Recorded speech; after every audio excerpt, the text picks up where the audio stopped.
Mungu mwenyewe anatenda kazi kuipitia hiyo madhabahu. Yaani hii inamtapika yeyote anayefanya mzaha. Tukio la kwanza, unajua wale na waliofanya hivyo ni Danieli ameshazeeka, hana nguvu za kupambana kubeba sadaka, mang'ombe, mambuzi. Kwa hiyo alikuwa ni mtu anatoka nje, anaota jua, anarudishwa ndani. Kwa hiyo watoto wake wawili Hofni na Finehasi wakawa makuhani. Sasa walipokuwa kule madhabahuni, wakawa wanafanya matukio mabaya.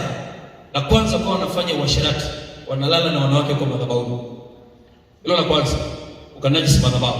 Ndipo Biblia inavyoandika hivi, sio mimi nasema, ukisoma Samuel anaeleza hivyo. La pili, wakawa wanakula rushwa madhabahu. La tatu, wakawa wanapiga teke sadaka. Yaani mtu akija na sadaka kondoo afanye hivi, kondoo na nguvu kweli, kuna nini? Hivyo. Alafu nne, wakawa hawatoi haki ya makuhani wengine. Maana kulikuwa na makuhani wengi, wao wanafanya wao wenyewe. Alafu mbaya zaidi, wakawa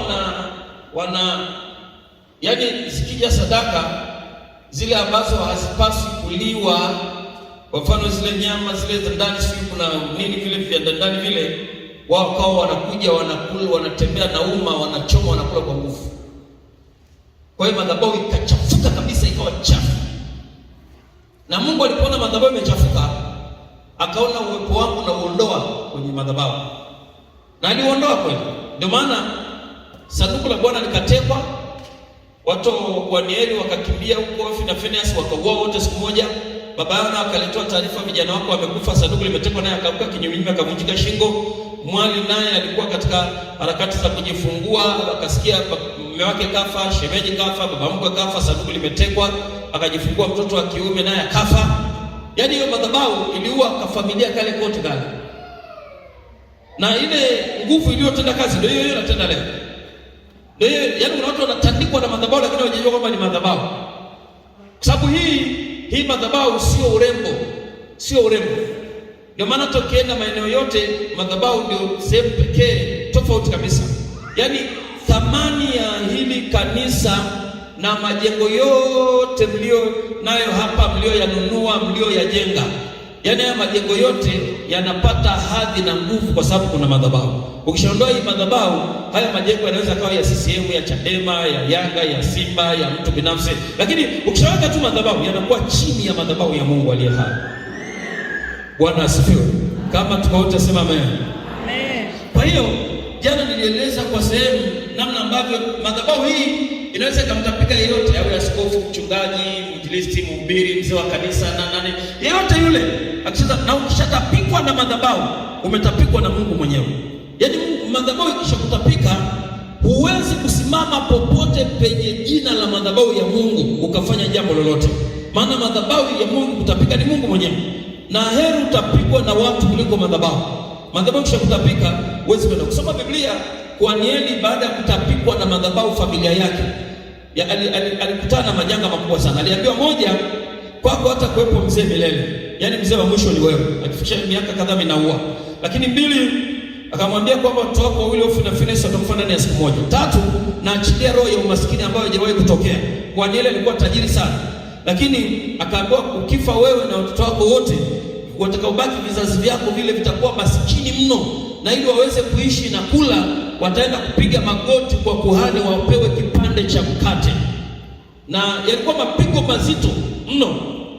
Hii ni kwa sababu walicheza na madhabahu ya Mungu. Sasa kabla sijaendelea mbele juu ya uhusiano wa Kristo au uhusiano wa mtu na Mungu kupitia madhabahu, labda nieleze tafsiri za neno madhabahu. Ziko tafsiri mbalimbali, lakini hapa nitatoa tafsiri 4 ambazo zinaweza zikatuonyesha nguvu ya madhabahu katika maisha yetu yote. Tafsiri ya kwanza, madhabahu ni mahali maalum pa kumtolea Mungu sadaka. Hiyo tafsiri namba 1. Yaani mahali popote palipo na madhabahu ni mahali maalum pa kumtolea Mungu sadaka. Tafsiri namba 2, madhabahu ni mazingira maalum ya kumruhusu Mungu kufanya kazi na mwanadamu. Hiyo ni tafsiri namba 2. Madhabahu ni mazingira maalum ya kumruhusu Mungu kufanya kazi na mwanadamu. ili mwanadamu afanye kazi na Mungu mahali popote, lazima kuwe na mazingira. Hayo mazingira yanaitwa madhabahu. Ndio maana hakuna mahali popote pana Mungu bila madhabahu na madhabahu bila Mungu. Hiyo ni tafsiri namba 2. Tafsiri namba 3, madhabahu ni mahali pa juu pakuu palipoinuka sana pa Mungu kusema na watu wake. Madhabahu ni mahali pa juu pakuu palipoinuka sana pa Mungu kusema na watu wake. Hiyo ni tafsiri namba 3 ya neno madhabahu. Madhabahu ni mahali pa juu pakuu palipoinuka sana pa Mungu kusema na watu wake. Hizi tafsiri ninazokupa ni tafsiri ambazo zimetoka katika lugha mbalimbali zilizotumika katika Biblia, hasa lugha mbili, lugha ya Agano la Kale na Agano Jipya, Kiebrania na Kiyunani, Kigiriki. Sasa katika swala la madhabahu kuwa mahali pa juu pakuu palipoinuka sana pa Mungu kusema na watu wake, ukisoma Wafalme wa Kwanza sura ya 3 kuanzia mstari wa 4 na kuendelea, utaona Sulemani alipotaka kutoa sadaka alienda Gibeoni, mahali pa juu pakuu palipoinuka sana. Akaenda akasema na Mungu kule, akatoa sadaka zake za kuteketezwa. Tafsiri namba 4 ya mwisho, madhabahu ni mahali pa mwisho pa rufaa mwanadamu kupeleka matatizo yake. Yaani mahali pa mwisho kabisa, umepita kila ulikopita, umeenda huko umeshindikana, pa mwisho kabisa kwenye madhabahu ya Mungu. Na kwenye madhabahu ya Mungu tunaenda kwa njia mbili. Njia ya kwanza ni njia ya maombi. Njia ya pili ni njia ya sadaka. Yaani mtu anaposema hii ni sadaka katika ulimwengu wa roho, imelenga madhabahu. Mtu anaposema na maombi yangu mbele za Mungu katika ulimwengu wa roho, hayo maombi yamelenga madhabahu. Ndio tafsiri za neno madhabahu katika Biblia. Sasa kuna uhusiano mkubwa sana kati ya mtu na Mungu kupitia madhabahu kwa sababu zifuatazo. Moja, kwa Mungu kuna vitu vitatu kule mbinguni. Cha kwanza, kuna kiti cha enzi. Cha pili, kuna madhabahu. Cha tatu, kuna hekalu. Narudia tena. Mbinguni, moja, kuna kiti cha enzi. Mbili, kuna madhabahu. Tatu, kuna hekalu. Duniani kuna viti vya enzi. Duniani ziko madhabahu.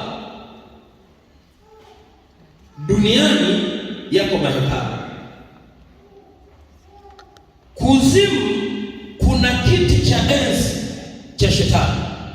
Anasema katika Ufunuo, napajua uketipo ndipo penye kiti cha enzi cha shetani. Kuzimu kuna kiti cha enzi. Kuzimu kuna madhabahu za shetani, lakini pia kuzimu kuna mahekalu yanayo muabudu shetani. Sasa kama haya matatu yote yako mbinguni, duniani na kuzimu, na wanadamu wakiishi duniani lazima waungane na madhabahu. Wakifa lazima, kama ameenda kuzimu atakutana na madhabahu ya shetani, kama ameenda mbinguni atakutana na madhabahu ya Mungu aliye hai. Kwa hiyo unaona maisha ya wanadamu yote yametawaliwa na madhabahu. Na haya mahekalu tunayoyaona, haya majengo ya kuabudia, sio akili za kibinadamu. Yaani ukiona tuna mchango wa kujenga jengo la kuabudia kanisa, sio akili za kibinadamu. Haya ni mambo yaliyotoka mbinguni kuja duniani. Sababu kwa Mungu pia kuna hekalu linafanana hivi. Watu wote wanakaa, na mbele kule kuna madhabahu na juu kuna kiti cha enzi. Tuangalie kitabu cha Isaya, ameelezea vizuri hizi habari ninazosema. Isaya sura ya 6 mstari wa kwanza mpaka ule mstari wa 7. Isaya 6:1 mpaka 7. Anasema hivi: katika mwaka ule aliyokufa mfalme Uzia, na nilimwona Bwana ameketi katika kiti cha enzi. Anasema katika mwaka ule aliyokufa mfalme Uzia, na nilimwona Bwana ameketi katika kiti cha enzi kilicho juu sana na kuinuliwa sana, na pindo za vazi lake zikalijaza hekalu. Hapo tayari vimetajwa vitu viwili, kiti cha enzi na hekalu. Hapo anasema mstari wa pili, juu yake walisimama maserafi, kila mmoja alikuwa na mabawa 6, kwa mawili alifunika uso wake, na kwa mawili alifunika miguu yake, na kwa mawili aliruka. Wakaitana kila mmoja na mwenzake wakisema, mtakatifu, mtakatifu, mtakatifu ni Bwana wa majeshi, dunia yote imejaa utukufu wake. Na misingi ya vizingiti ikatikisika kwa sababu ya sauti yake aliyelia, nayo nyumba ikajaa moshi. Ndipo niliposema, ole wangu, kwa maana nimepotea, kwa sababu mimi ni mtu mwenye midomo michafu, nami nakaa kati ya watu wenye midomo michafu, na macho yangu yamemwona mfalme, Bwana wa majeshi. Kisha mmoja wa maserafi wale akaruka akanikaribia, naye alikuwa na kaa la moto mkononi mwake, ambayo alikuwa amelitoa kwa makoleo toka juu ya madhabahu. Akanigusa kinywa changu kwa kaa hilo, akaniambia, tazama, hili nimekugusa midomo yako, na uovu wako umeondolewa, na dhambi yako imefunikwa. Nabii Isaya anasema alipo